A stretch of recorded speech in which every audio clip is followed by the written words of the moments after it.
Evening and welcome to the Global Sport Lab Spring Speaker Series. The World Cup comes to Seattle. We're really happy to have you here.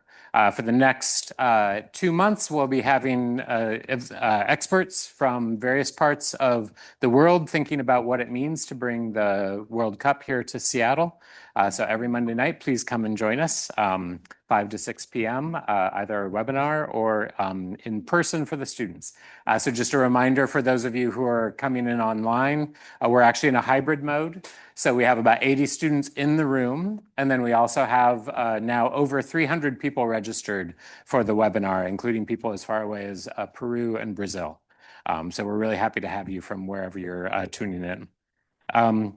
Let's see. So first, thank you to our co-sponsors, including my academic home, the School of Interdisciplinary Arts and Sciences at UW-Bothell, where I'm a professor, as well as the Responsible Business Law Initiative of the Bearer Institute at UW School of Law, and also, of course, the Jackson School of International Studies. Now, I'm very pleased to introduce tonight's moderator, who will also be participating, and then she, in turn, will introduce our distinguished guest for the evening. So Professor Anita Ramasastry is Professor of Law and Associate Dean for Global and Graduate Programs. She holds the Bearer Institute for Leadership in Law and Global Development Endowed Chair and is the Faculty Director of the Sustainable International Development Graduate Program. She is also one of those scholars who it's absolutely impossible to do any justice of her many, many, many accomplishments in any kind of brief introduction. She's one of the world's leading experts on business law and human rights, having co-founded both the flagship journal and the professional association in the field. She has served as a special rapporteur to the UN Human Rights Council. She has also received both the UW Distinguished Teaching Award and the UW Outstanding Public Service Award, which are both two of the highest awards that faculty can receive at UW. And most recently, she's been involved in the development of human rights frameworks for mega sporting events like the FIFA Men's World Cup, which is on its way to Seattle, which she'll be talking about more tonight. So Anita, thank you so much for all of your work and for your willingness to both moderate and participate tonight. Wow. Floor is yours. Great. Thank you so much, Ron. And thanks to all of you. And thanks to the Jackson School and to the Global Sports Lab for this opportunity. What we're having today is a great inside look at what it takes to bring a World Cup from FIFA Zurich all the way to Seattle and what the challenges and opportunities are of doing that. And we're going to hear that story. And the story didn't happen overnight. It's actually a longer story that starts a little way back. So each of our speakers is going to talk about their role in bringing it here and some of their insights in what it is, taking something that's a global game and a challenge. So as Ron mentioned, my field is business and human rights, and I got involved with FIFA because some of you may remember with the 2022 World Cup, there were issues relating to labor rights and the rights of workers in Qatar because they rely on migrant labor, and it's a very hot country, and there are many stadiums that had to be built. So there was a spotlight. And during that time, FIFA made a commitment to certain international human rights frameworks. So we fast forward to what's called the United Bid, which is US, Canada, and Mexico. This is even before the host cities are selected. And human rights becomes part of what FIFA asks countries to actually submit as part of their bid. What are they going to do to ensure that when a tournament is held, there aren't like additional harms that arise out of that, whether it's making sure that workers are well paid and have rights and labor rights, whether it's people that are unhoused, aren't displaced. There are all kinds of issues. If there's protests, people can freely express themselves safely. You name it. There are all of these different challenges. So we're going to talk today about what it takes to bring a global standard and a global sport into a local context and city, and what that really means. And what I want to say about this tournament is that it's very different from any of the others, right? If we think about Qatar, that event was in one national context with one country. And so there was a different kind of centrality to it, as opposed to this with 3 countries and 16 host cities, right? So it's very diffuse, and there are many, many more kind of hosts and cooks in the kitchen, so to speak. So we're going to look at that. And again, as I mentioned, the other challenge is that there is this new kind of focus on things like human rights and sustainability from the beginning and what that looks like. So I'm going to ask each of our speakers to kind of address some of those issues, along with issues I think that are important to Seattle and important to many host cities, which are issues of how do you make the tournament something that's lasting and a benefit to the community here, to the people here. What is the legacy and what are the legacy items and projects and initiatives of the tournament? And how do you make a tournament inclusive? And as many of you, as you're in this class, are seeing with the headlines and the geopolitics, when the bid was awarded, nobody could foreshadow the world we're in today, right? It's a world that's rapidly changing, and we wake up and these three individuals here have to deal with that. I'll just say before I hand it over to Mary Harvey to set the stage that I'm involved from the global to the local. So I advise and sit as an advisor to FIFA's Human Rights Council in Zurich. I'm working with FIFA 2026, chairing their Human Rights Council for all the host cities. And I've had the great privilege of being able to collaborate with the three experts you're going to hear. So I'm going to begin with, of course, a really wonderful person here, Mary Harvey, who is not only an Olympian and recently inducted into the U.S. Soccer Hall of Fame? That was last year, a life member. Life member. So she's a life member now. But in addition to being an Olympian and a champion in soccer, she is the CEO of the Center for Sport and Human Rights. And so it is the leading kind of think tank in the world thinking about human rights in sports in many different ways. But prior to becoming CEO, Mary had the privilege of working on what's called the United Bid and on the human rights component of that for the three countries. So Mary can talk about way back when, going from Qatar and bidding on this, what were the challenges of putting together a human rights bid for those three countries? So Mary, over to you. All right, terrific. Thank you, Professor Ramasastry. Can you guys all hear me? Yeah, and I should say that Mary spends her time, so Mary lives in Washington State, so Yes. again, has a very local connection. I walked in a few minutes before time, given that I'm 5 miles away. So that's just, ridiculous. But I spend a lot of time on airplanes. Okay. So a lot of people, I'm just going to start by saying, why are we talking about human rights in FIFA and FIFA World Cups? Does anybody know? Okay, because in let's roll back the clock to 2010. When Russia 2018, the Men's World Cup was awarded to Russia, and when the 2022 FIFA World Cup was awarded to Qatar. There were no requirements for human rights at all in any of the, FIFA hadn't made any sort of commitment to human rights, just wasn't a part of it. And also, there wasn't a normative framework like what we have now, which would be introduced the year after. 2011, okay, so in 2010, when those two World Cups were awarded, there wasn't any of the landscape that we have today. The next year, the UN Guiding Principles on Business and Human Rights are introduced and adopted. So that then becomes the widespread normative standard for business and human rights. Then, fast forward, 2014, a woman named Mary Robinson, former UN High Commissioner for Human Rights, and a man named John Ruggie, who wrote the UN Guiding Principles on Business and Human Rights, wrote a letter to the FIFA president after widespread reports of all sorts of bad things happening in Russia, in Brazil, and in Qatar related to preparations for the World Cup, and said, when are you going to do something about human rights? So that then sets in motion a process where FIFA starts to understand, well, what would it take for FIFA to make a human rights commitment? And then in May 2015, you may remember that FIFA was raided by the FBI. So then FIFA is now on fire. The house is on fire. And now there's this window of opportunity to slam through a variety of reforms in a short period of time. And in that reform period, FIFA made a commitment to human rights. They put it into the FIFA statute, so it's statute number 3. They made a commitment to the UN Guiding Principles on Business and Human Rights and to observe international human rights standards, right? So they made that commitment, and they were the first international sport governing body to do so. And part of the recommendations that they adopted is that when they open bidding for the next Men's World Cup for 2026, human rights requirements would be part of the bidding criteria. So that's where now we're going to roll the clock forward to 2017. I'm sitting on the 6th floor of a skyscraper in Manhattan, which was where the bid team was for 2026. It's called the United Bid, and my job was to write the human rights strategy for the tournament. Now, at the time, this had never been done before.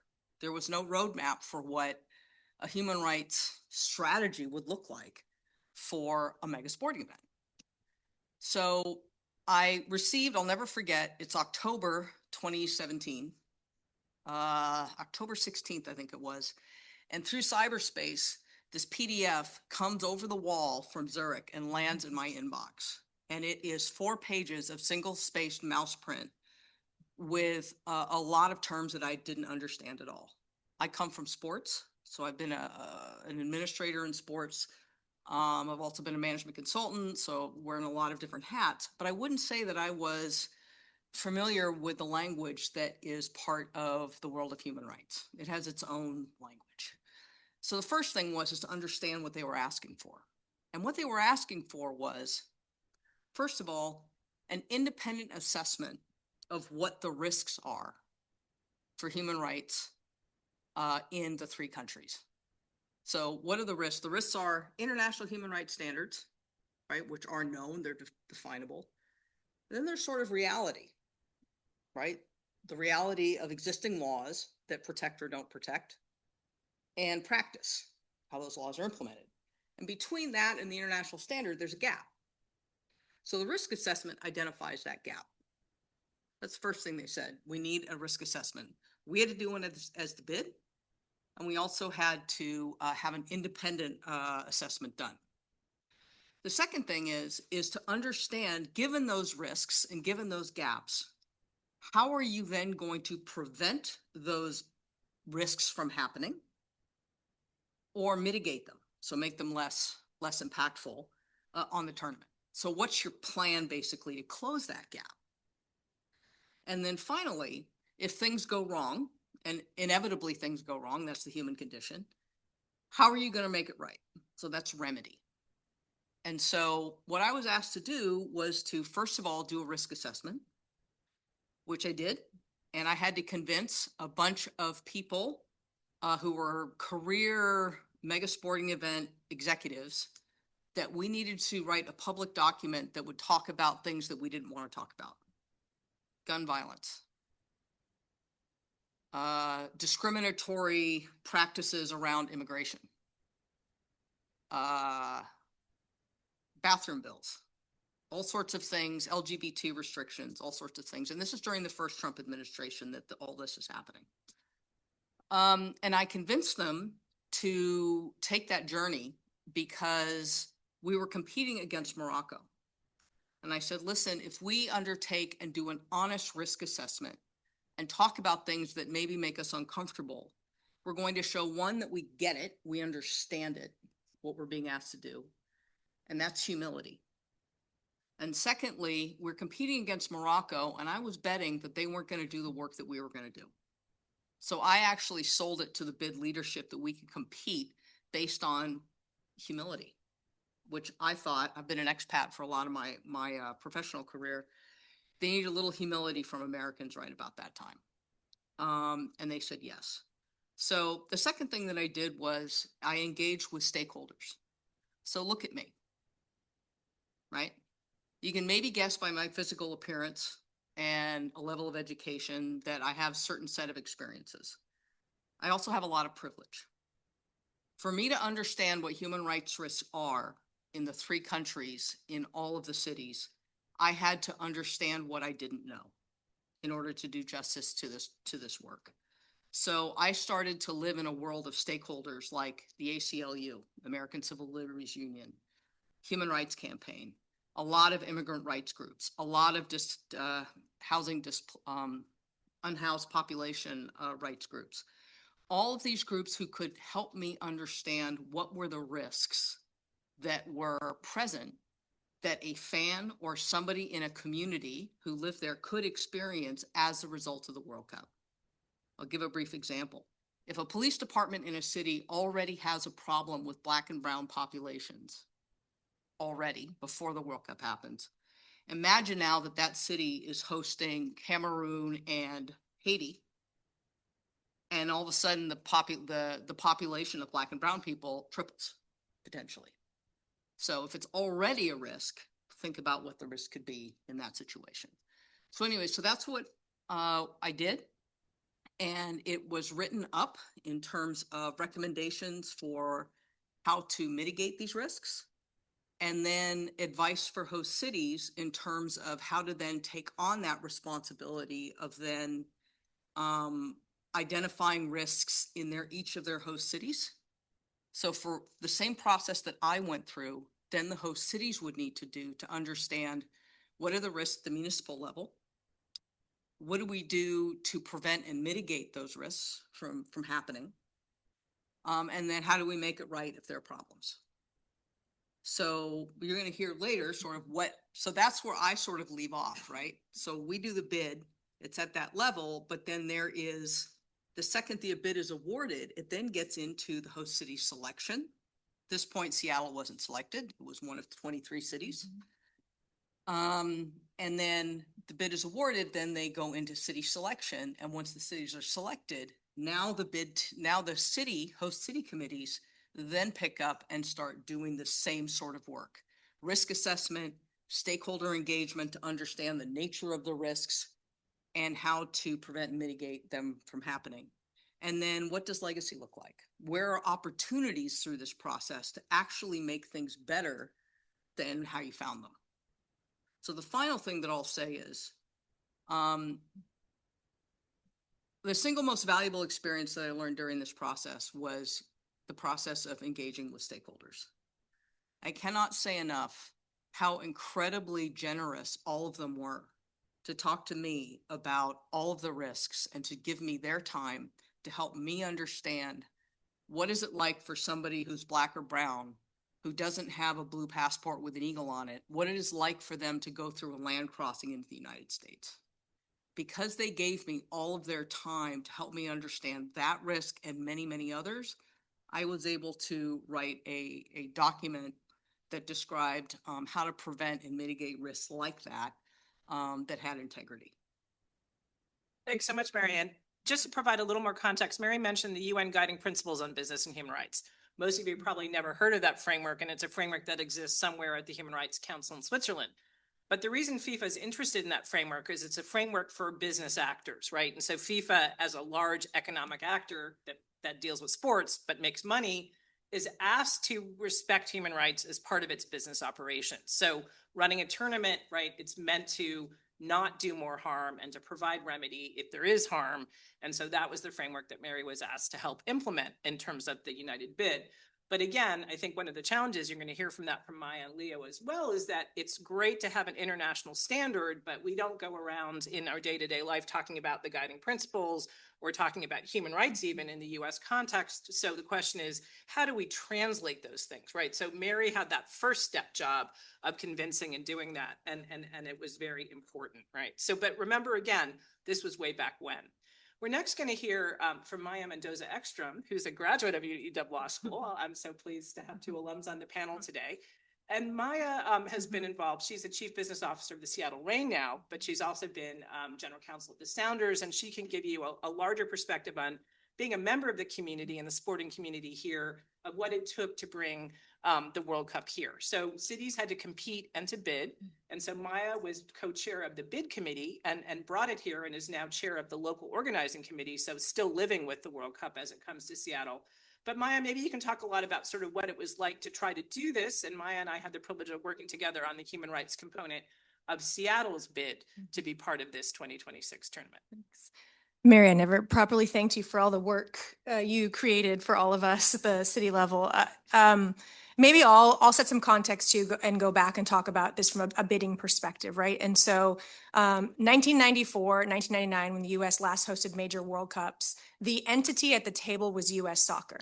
So U.S. Soccer sat between FIFA and the cities and was essentially the central coordinating function on all things operations, logistics, et cetera. And so the distinction is with 2018 in Russia and 2022 in Qatar, FIFA tried a new model. They went straight into those host countries and operated directly with the cities and with the government, those tournaments. And they said, that's a great model for us. It gives us a lot more operational understanding of complexities and a lot more ability to find efficiencies. And so we're going to do the same thing in the US. So FIFA has set up a entity. It's based in Miami, right? It's a legal entity in the United States for the purposes of running this event. So when we say things like FIFA 26, it is actually that entity. When we say Seattle 26, that's our entity here in Seattle. And before all of that, there was a bidding coalition that was not an entity, right? And so The challenge and the opportunity with how things get bid on in the United States is usually a visitors bureau, a sports commission. If you're in Canada, the Department of Sport Ministry. These are ministerial agencies that are not really equipped to understand what the breadth and the scope of FIFA is just from a sporting competition perspective, let alone adding these dimensions that Mary perfectly laid out, which are this international normative function around the business of human rights. And so when you get, and so she got something lobbed over the fence in October of 2017. In August of 2017, the then Seattle Sports Commission, which was part of Visit Seattle, and then Mayor Murray, we went through 7 mayors in this process, received a letter to say, would you like to submit your intent? Here's a bunch of stuff you got to fill out for us. And it is very Visitors Bureau stuff, but it's also some of these nebulous concepts embedded into this hosting thing of what are your basic parameters around sustainability in your city, like really open-ended. And you can imagine this went to the city government, so it's now a public record. Seattle Sports Commission, which at the time was under Visit Seattle, which was quasi municipal. And so in quick partnership with the Sports Commission, the soccer community took hold of it. So we pulled together a group of people that was largely led by the Sounders at the time. It was Sounders ownership and leadership. Some of the other constituents, Washington Youth Soccer and others, we worked directly with Visit Seattle, but we put our arms around this because we said at the end of the day, the soccer voice needs to come through. And so if we're responding to things like sustainability, we're responding to things like human rights, let the soccer voice, because these are things in Seattle that are already happening on the ground floor that at least we can be responsive to. And so before even Mary got her hands on what the gap analysis and strategic framework development was going to be put back to all of the host cities, FIFA was already asking us those questions, and our city governments are not prepared to answer those kinds of questions in an open-ended forum, right? Our Seattle Sports Commission at the time, again, a department within Visit Seattle, a tourism tourism bureau is not set up to do that. And so we sort of took a very soccer lens. That's important because that's what Leo's going to talk a lot about. And I think it's one of the really amazing stories of our process in Seattle is how important the legacy level and the actual implementation of what we are able to do, it really has fallen to the local organizing committee. And that through line is really powerful for us because it's a level of consistency that we can actually look back over a decade and say we've applied since the beginning. And we've had to pick some directions as a result of that, but there is some consistency. So fast forward to what Mary's talking about, and we now get our first assessment. Mary's team gave Seattle a score that never feels good for somebody that works in professional sports because I don't like being graded if I'm not like don't get to know what the rules of play are. But we got our grade, and we were asked to provide really comprehensive feedback to the United Bid Committee. Again, the United Bid Committee still sat with FIFA after the bid was awarded to help assess which cities should get the bid. There was everything happening simultaneously. So in addition to, I don't even know how many pages of homework you gave me, Mary, but it was a lot of homework. We're doing the same thing on a technical analysis on training pitches. We're doing the same thing. We were talking about FIFA certified agronomists and how amazing, how much money has gone into grass, right?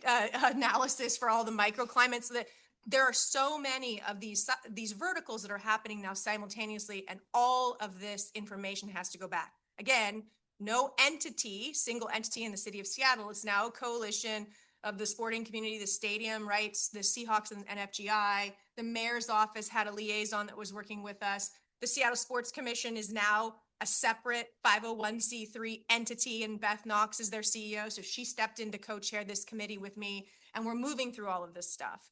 The challenge with what Mary's talking about is you can only imagine when and Anita alluded to this, when you say human rights to some people in American context, even in the city of Seattle, they have no idea where to locate that concept. If you say, we have a Human Rights Commission in the city of Seattle that has a very specific purview and scope and influence, and they're appointed representatives of the public, and there is a very discrete list of salient issues that they care about a ton.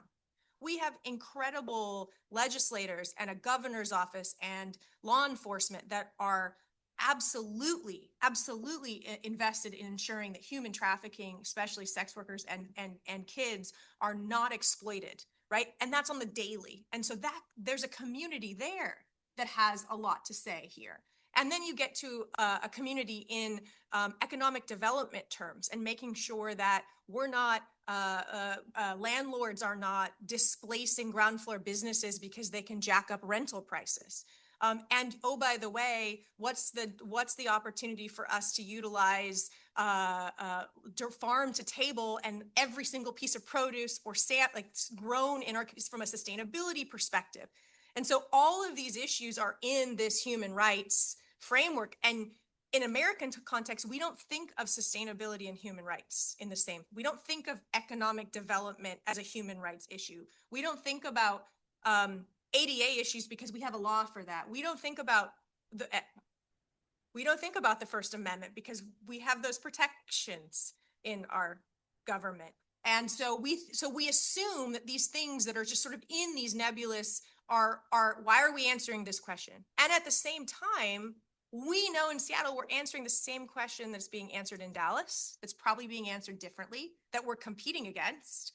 San Francisco, Vancouver, LA, right? Chicago, New York, these are our competitors. And so we're going to get scored on how well we, to Mary's point, identify what we don't know. And so with Mary's guidance behind the scenes, because she wrote the test, and Anita, we quickly engaged in a similar stakeholder engagement process to sort of get our arms around what are the salient issues that we can identify in the city of Seattle of hosting a major event, leaving aside what teams we might host here, but what are those salient issues that match and are responsive to this human rights regime work that already have stakeholders engaged on the ground and that leave us the biggest capacity to actually win this bid, for which human rights is one of the, ironically, in a weird, perverse sort of way, we're being scored on in terms of how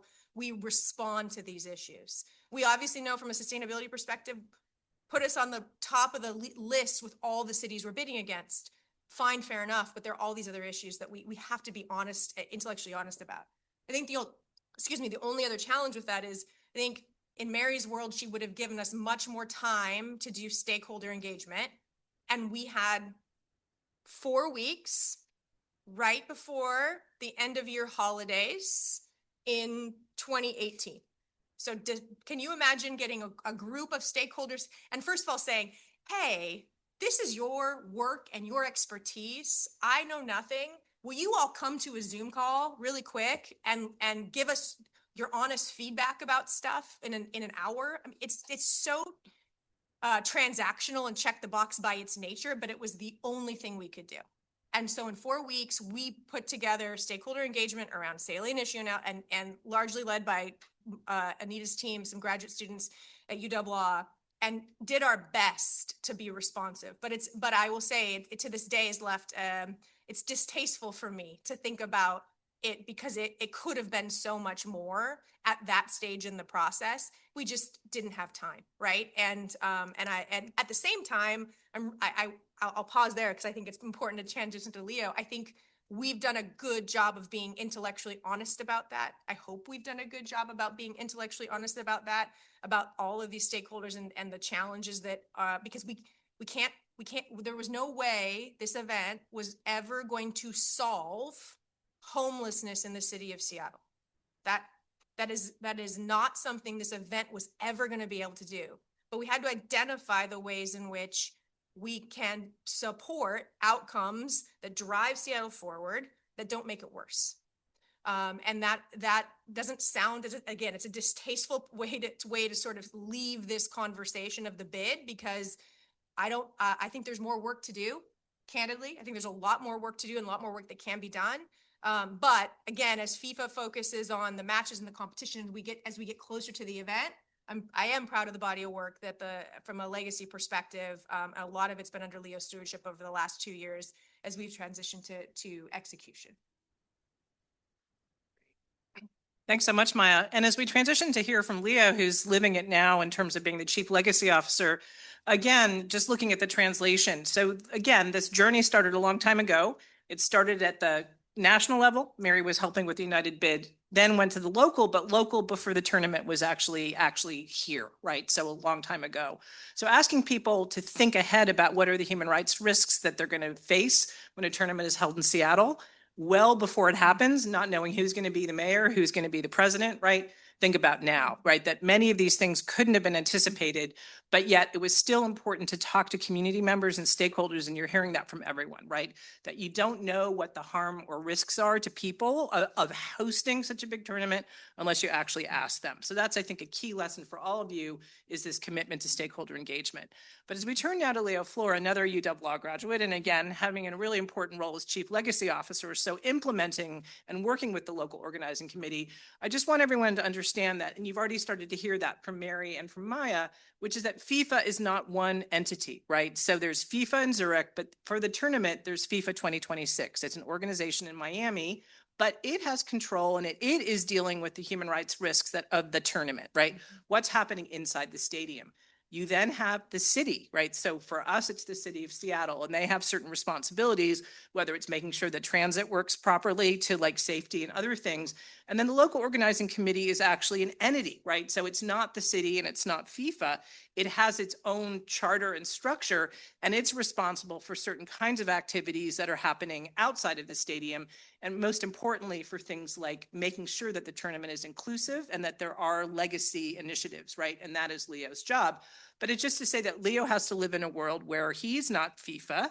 He has his own budget. FIFA has its own budget. And so there's these divided responsibility just in Seattle alone, right? So as Leo talks about that, imagine, right, again, there's the mayor's office in the city, there's the local organizing committee, and then there's FIFA 2026 in Miami that is controlling a lot of what's going on with respect to the stadium. So when you have that sort of set of different entities, right, what does it mean to be the Chief Legacy Officer? And Leo, how do you deal with the different parties that you have to collaborate with, including, and then of course, our community itself? Totally. Well, if you haven't figured it out, I'm the least impressive person you'll hear from today, so you'll have to bear with me. And thanks to Anita, to Mary, and to Maya, because they are the ones who are responsible for sort of bringing the opportunity and the responsibility to our community. And maybe 80% of the time I love them for it, and 20% of the time I curse them for it. But a couple things just to throw out there first. We spent a lot of time talking about some relatively precise organizational striations, FIFA 26, local organizing committee of the city. I'm not going to rehash that, but they are important to understand if you really want to get in and understand what's possible, who's responsible, and how to make progress. And I think that's a sort of truism for any kind of work, is you can get sometimes lost in details, and they can become ways to blame other people or to deflect responsibility. But you do have to understand them well enough to understand where resources and authority are either matched or mismatched. And that's one of the things that is really important in our work. A second is, I've got this job, Chief Legacy Officer. Legacy in sports, every field has these terms that everybody says, but nobody means the same thing. So if you're in business, it's strategy, like we got to strategize about that, but nobody actually means the same thing. I've learned in sports, it's legacy. People will put a lot under the moniker of legacy. And that those differences are actually where some of the most exciting things are happening for us. And then another just like framing device here is, in many ways, I hadn't realized this until I was listening to Mary, but my preparation for this is the opposite of Mary's. I have no, I'm not a sports person. I'm not trained in sports. I played a little bit of soccer growing up. I'll watch it on TV. I spent the last 10 years doing human service, what we call human services in our community. So citing shelters, getting in fights with private schools about whether supportive housing should be right next to them, the behavioral health system. In so many ways, the engagement was something that came really natural to me. And in many cases, it's the same communities and the same people, although the issues are a little different, or at least the tenor that I've been engaging with for the last decade.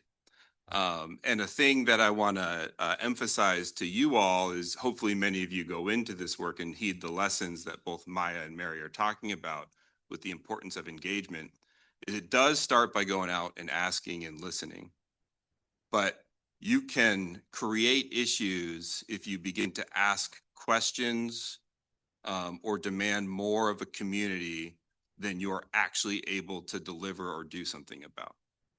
You can also reinforce issues if you ask them the same questions they've answered multiple times and never gotten action on before. And so where I find myself right now is relative familiarity with at least some of the issues in our community around what do you do if you sleep outside every night, and what's available to you, and how will you be treated? What do you do if you're having a behavioral health crisis? Even the human trafficking component of our work are things I'm relatively familiar with and knew the issues relatively well. And so for me, a lot of engagement was making sure that people understood what we were capable of and not capable of, not so that we weren't deferring responsibility or sort of, some people would call it expectation management, but it's really more about respect. If you bring somebody in who's busy providing immigration law services and doesn't have enough time in the day, and you ask them to share 3 hours worth of information with you, and you know that you don't have the means to deliver what they need, what have you really just done? And so one of the last framing device I'll offer here is this tension between not using that as an excuse to do nothing or to do very little, which you could do, but also not allowing your ambition to really exploit the trust that community members invest in your project, and hitting that tension just right, continuing to push and try to do more without abusing the faith that people have in you is a really big deal. So that brings us to legacy. From our perspective, legacy is about how do you use the unmatched attention that will come from this tournament. It brings me great pain sometimes to admit this, but I spent a lot of time. One of the things I've done in the last couple of years is try to site a shelter in the Chinatown International District. Not an uncontroversial thing and a topic for another conversation. But to go into that community and now talk about the World Cup, a lot of the same community members, very different conversations and reception. And I got to say, I can get more people to come onto an online forum for the World Cup to talk about human services than I ever did to come on and talk about siting a shelter or advancing human services. And so you just can't dispute the fact that people tune in because it's the World Cup. And the only question is, what are you going to do to harness that attention to then create the conditions that allow for progress on some of our local priorities? So if I were trying to be pithy, I would say, how do we use this moment of global focus to make progress that lasts on our local priorities? And that's really what we mean by legacy. Some of that is very soccer specific examples. We've recently been working with the U.S. Association of Blind Athletes to make Seattle one of 4 official hubs for blind soccer in the United States, and that the U.S. blind soccer team is going to play for the first time in the LA Paralympics in 2028, and they're going to be doing some of their training and recruiting here. We're working with an organization that Maya knows very well, the Rave Foundation and the Sounders and Rain. I think they're on their 48th of 52 mini pitches that they're putting across the state. But we're doing a lot of other stuff, working with homelessness coalitions to find out where all of the human services that are near the stadium are located, what their hours are, so that we can figure out ways to maintain access for people who use those, despite the fact that it's going to be very hard to get around the Pioneer Square and CID area during the time. And then another project that is just an example of the breadth of this. Again, it's not all soccer. In the CID, there's been a project for the last about 15 years for that community to raise enough funds to create what they call the Chinese American Legacy Art Project. But it's basically a giant sculpture, 14 feet tall, that would commemorate the 1882 expulsion of Chinese immigrants by residents of the city of Seattle, really leaders of the city of Seattle, and dispossess them of their land, and in many cases more than that. And the community has been trying to raise funds to sort of build that monument for the purpose of educating today's residents of the city about that history. And we were able to work with them, learn about that priority, and rather than, suggesting that we might build a big soccer sculpture in the CID, understand that that was a priority of theirs. And we're able to complete in about 3 weeks the fundraising that had taken more than a decade, not because we're better at fundraising, but because we could bring an international soccer audience to this question of fundraising that had fallen on a very small Asian American community in our region. And I think those are really good examples of what it means to take the energy or the potential energy of this big event and then channel it into discrete, realistic things that are of actual service to our community now. And then the last framing tension, then I'll hand it back to Anita, is what do you do when delivering discrete, real things that your community cares about are not the entire breadth of what you heard Mary and Anita describe? How do you handle those gaps and those tensions? Who do you talk to? And where do you measure success? And where are you willing to have some people be dissatisfied with you? Great. Well, thanks so much, Leo. And again, what you're hearing from Leo is, again, at each stage of this, there's always an articulation for FIFA of please develop a human rights action plan, right? So the host cities have been working with FIFA 2026, have been given a framework and are told, here are the issues we think you should be addressing, come up with a plan. So Leo's had the job of really having to work with the people who matter most, which are the people in Seattle and the communities and service providers, to say, what's actually realistic here, right? In terms of what do we do, not what FIFA thinks we should do, but how do we make this local? And so I think that's been the challenge for everyone. And I'll just stop and say here that when we first looked at these issues, or when Maya looked at these issues, the rights of people who are unsheltered, issues of protest, if you can remember in Seattle with respect to the CHOP or other things that were going on previously, safe policing, and even just issues of local communities around the stadium and their economic development, excuse me, were the issues that came to the top. Now we have issues like immigration and issues and fears of ICE. We have issues that relate to protest again, but of peaceful assembly. And we have other issues that arise. We have a Juneteenth match and a Pride match, very different context than when, again, we thought about those issues a few years ago. So just to say, the moment and how to respond to it is one. I think that you have three people here who are really grappling with this in real time. So as we open it up for questions, I think we had one pending question here just about, again, and so maybe this is one good one to start with from those online, which is what are the challenges that you see now? Like, as we've been talking about this kind of in the abstract, the here and now of just, a couple of months away, right? Or not even, how many days are we now? You'll know this. Leo? We should be at 64. Okay, so 64 days, right? What are the issues that are most pressing? And so Leah, Maya, and Mary, what do you think?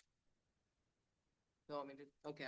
So, now I'm going to put my day job hat back on, which is the CEO for the Center for Sport and Human Rights.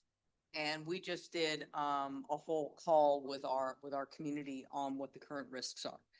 And never in a million years would I have come up with a set of risks that are actually now real, very real.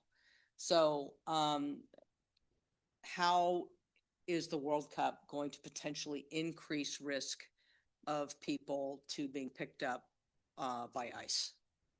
Right. So here you have this wonderful, beautiful thing called the World Cup.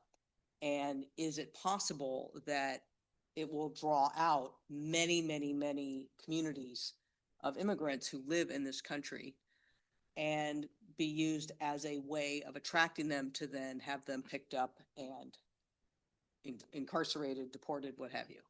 So that's the first thing. Peaceful protest, crackdown on peaceful protest is concerning. And I would also say on the first thing, these are executive orders that are coming through. They're not things that municipalities necessarily agree with, right? So to ask a host city, what are you going to do about the implementation of an executive order?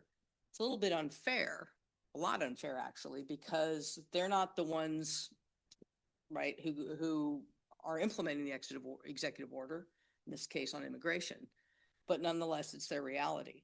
So, but what I do think is really interesting is what we're seeing some governors and mayors do, which is to take steps to curtail the ability of these executive orders to actually be carried out.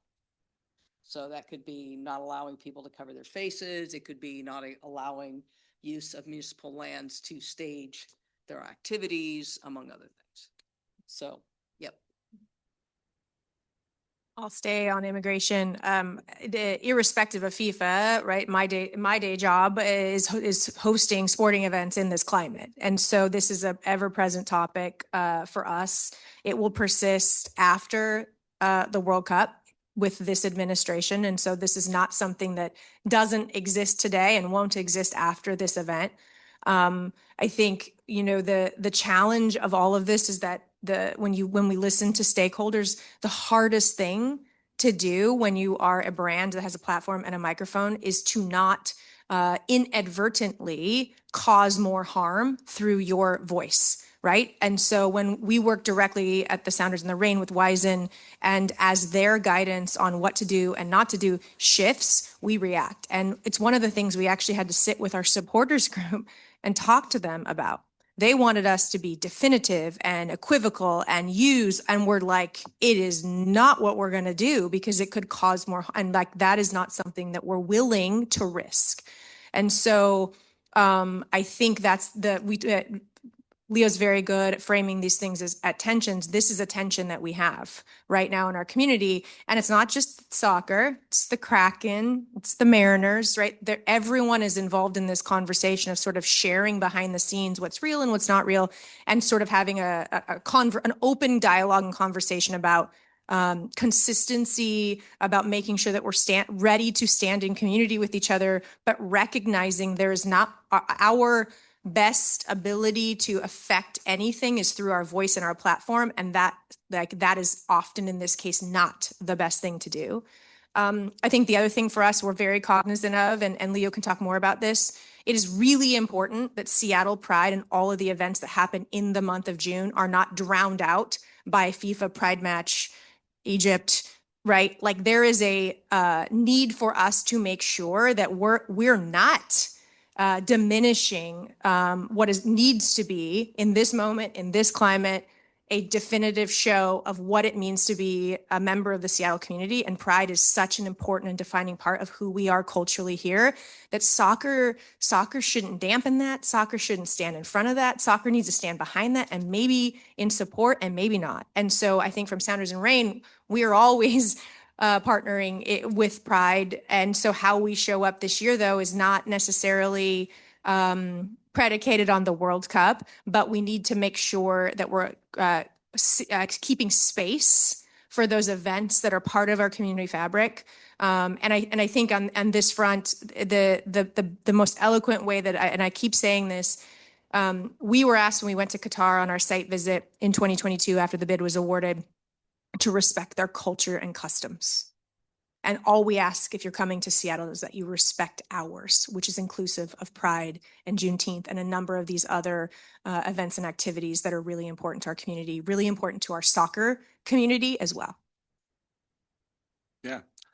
Amen to that.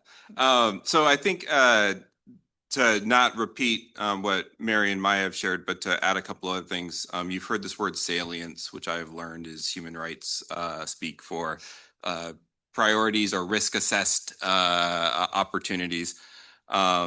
It's not just about assessing risk. It's also about assessing, responsibility or the opportunity to do something good. So one of the places where we really see a responsibility to do something good, just to build upon it, is both supporting the local community's approach to Pride and to Juneteenth. For folks who don't know, we have the U.S. national team will play here on Juneteenth this year. And if you think about what it will mean for somewhere around 400 million people to watch that game, and again, for my stats people out there, that's about 4 times more people than will watch the Super Bowl. 400 million people tune in. And for a couple 100 million of them, they're going to learn for the first time why we have to have a holiday called Juneteenth in the United States. Many of them will live on the African continent. And when you just stop, I've said that 5,000 times in the last 2 years, and I get goosebumps every time. The level of responsibility that comes with educating our residents, helping them feel seen, the level of responsibility that comes with telling that story or helping them tell their own story to audience in the hundreds of millions is really huge. And so we have a similar opportunity and responsibility to make sure that our LGBTQ plus community members feel safe and seen and not exploited, and also supported, highlighted to the extent that they want to be, but not exposed to risk or danger in an undue way. One real quick example of what community engagement looks like as a practical matter here. The Seattle Pride Parade was like, hey, let's work together, but don't steal sponsors from us. We're having trouble getting sponsors, but if there's anything that you can do that helps us actually maintain sponsors, that'd be great. Trans Pride Seattle, we don't want more attention. We've got celebrations going on. We'd like to talk to you about what helping provide some additional security might look like, or even like, it's hard to get these events insured. So how might we work together on something really practical like that? But we don't want you to call attention to what we're doing, because we think that it would, create the risk at least of less safety. And so that's just one example of how you take this big human rights framework at the international level, inclusion, and then you go down and you talk to your local community and understand what's happening and what their priorities are. And then you apply those to the discrete things that are within your control. And then you come up with, I'm going to provide a sponsorship for this parade to help them with the problem that they have identified as being the issue. I'm not going to make a big deal at all about this organization's activity, but behind the scenes, we might work with them to see if we can identify some security workers consistent with their values who might work at that event. So that's just a way of sort of demonstrating what it looks like to go from the ideal, and the ideals are important, but then to make sure that you don't stop there and you have to end up with something that you actually do. Thanks. So in the interest of time, what I'm going to do is ask for 2 questions from our class here in the audience, and then I have one more from online, and then I'll turn back to the panel for their kind of concluding remarks, and they can take whichever questions I want. So questions from people in the room? That's a stretch, I think. Okay, we've got one over here. Legacy or soda afterwards, because the decline of the one of the plans that was made during the World Cup for the international district have a rebirth, and what are your plans afterwards to keep that going and not slow down the trajectory? Great. So we'll take. Is there another question from the class? I see. Okay, so we'll take 3 from here. So there's one more here and one over there. So the first question was about the legacy for International District in SoDo after the tournament. We have a student with the green hoodie. Hi. You have a question? Yes.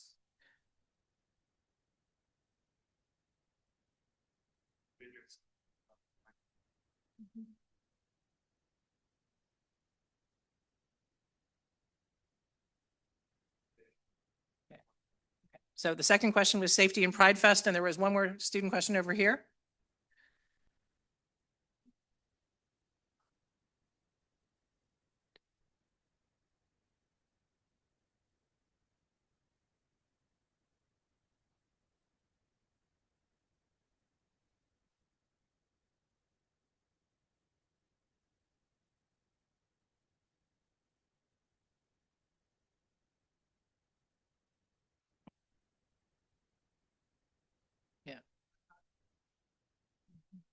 Great question. So the last question was about how do our panelists deal with the kind of U.S. stance at the international level in human rights, for example, voting against a UN resolution dealing with reparations for slavery, but yet we're hosting a Juneteenth match. So how to make sense of this. And you've already heard from everybody here on the panel, right, that we also have the federal government, right? So that's yet another layer for a tournament like this. So, and then there's just one last question that I want to mention from here, which you may or may not want to answer, Leo. I don't know if you have an answer, which is as you're looking at the issue of the price of tickets and the kind of cost prohibition, how do you make this tournament a tournament for everybody?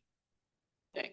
So Leo, maybe we'll start with you and Yeah. field any of those questions you want. I mean, what all those questions have in common, I think is gets to the first sort of framework that I threw out there, which is, and Maya used the phrase intellectual honesty, and I think it's important. My temporary nonprofit agency is not going to reverse by itself the trajectory of economic and social conditions in the CID. My nonprofit is not going to undo the sort of collision of capitalism and demand that are causing tickets to be way too expensive for, a quote unquote normal person. And it's not good enough to sit there and be like, so I guess we're doing nothing.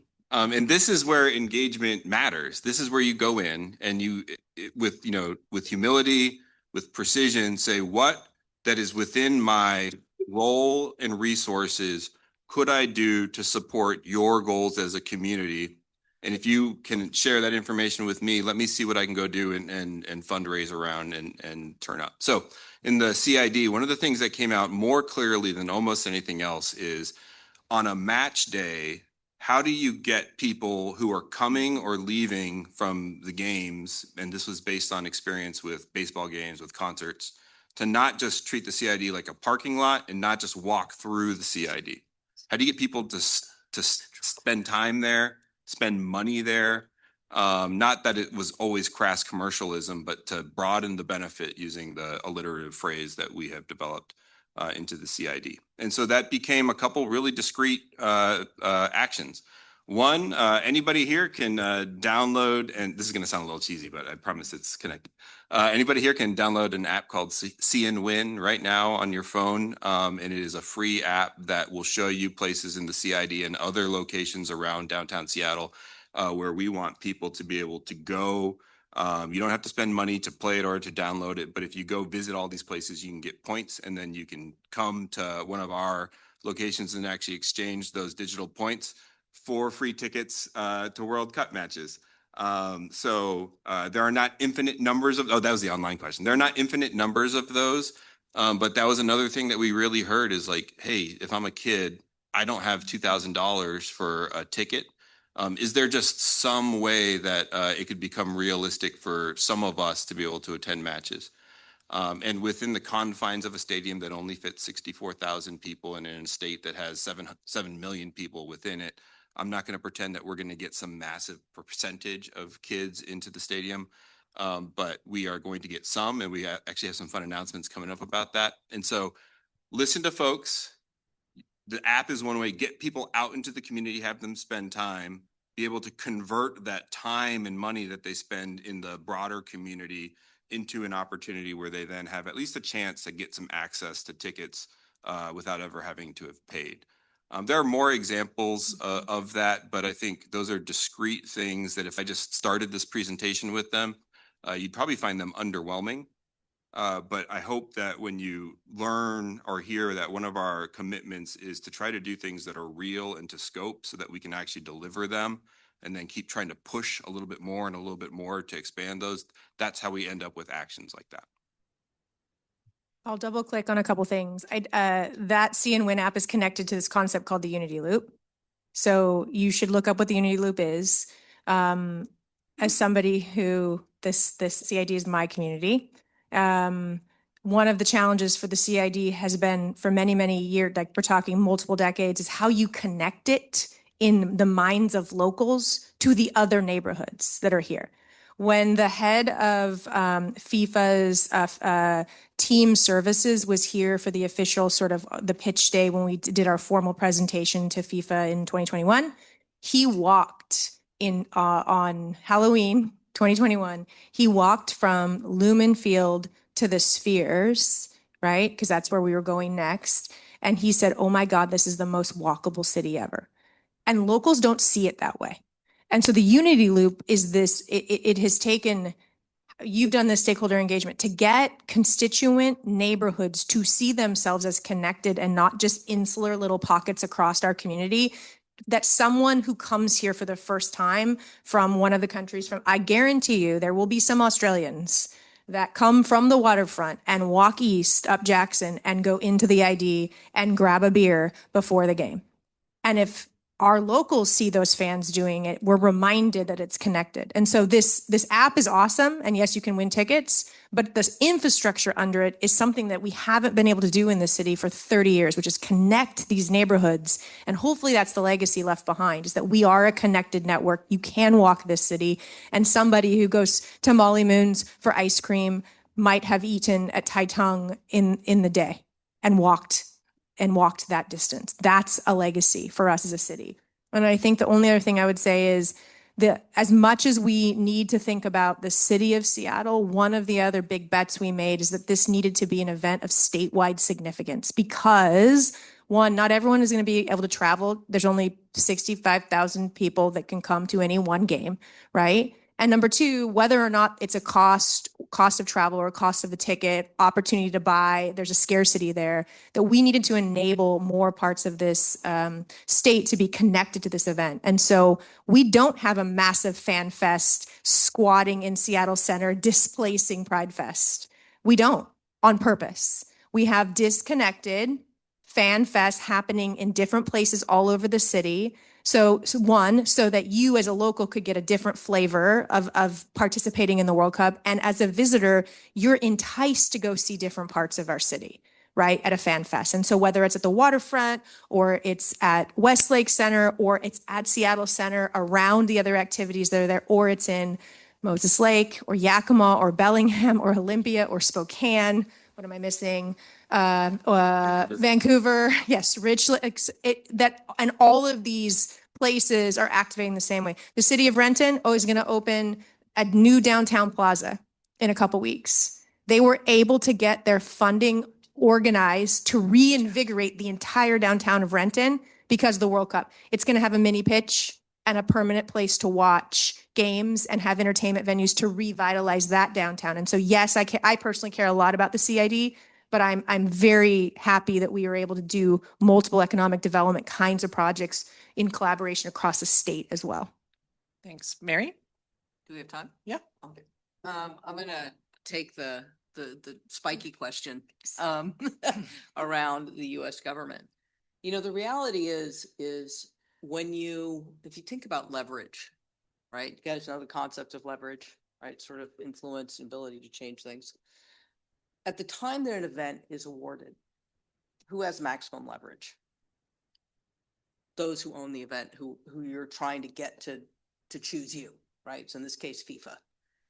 Every day from the time that happened, where FIFA has maximum leverage, and it gets closer and closer and closer to the World Cup, the area of maximum leverage on the first day of the game through the end of the tournament is actually the host cities, because that's where everything happens. And in between that, you have federal governments doing all sorts of things that federal governments do, including paying for the single biggest ticket item, as well as local cities. The single biggest ticket item at a World Cup is security, by far. So there's the federal government that's doing fulfilling on its requirements or its obligation to fund a lot of it. But then you also have, as you get closer to the tournament, the local cities really are where the event happens. And so that's what we're seeing now, is there's this shift where my observation is that the federal government becomes less and less and less influential, and the local cities really are driving the show. So, and we live in a democracy in this. I mean, it still is a democracy. And you have local cities where the local laws and customs may say, we're going to have pride, and we're going to have, we believe in peaceful protest and all those things. And so what you'll see is in communities, hopefully they'll show up and show their colors in terms of what they believe in terms of how their community shows up for the World Cup. And I think that's what we're going to end up seeing. Great. Thanks. And as we conclude, again, the World Cup this is just one tournament of many, and hopefully some of the legacy of thinking about what is practical and what can be done for human rights in Seattle and across the host cities is a lesson, right? We're all learning. This is the first time that we've seen this sort of larger kind of emphasis on human rights and sustainability across so many different host cities.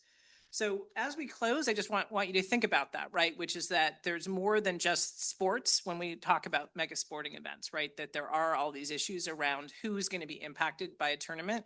I love to push Leo, Maya, and Mary, right? Because because my job is to focus on the people, right? I'm concerned about the people whose rights may be impacted, but it's not easy. And so what you've heard here is like, what does it really take to make a tournament that people are going to be proud of in Seattle? So please join me in thanking our speakers.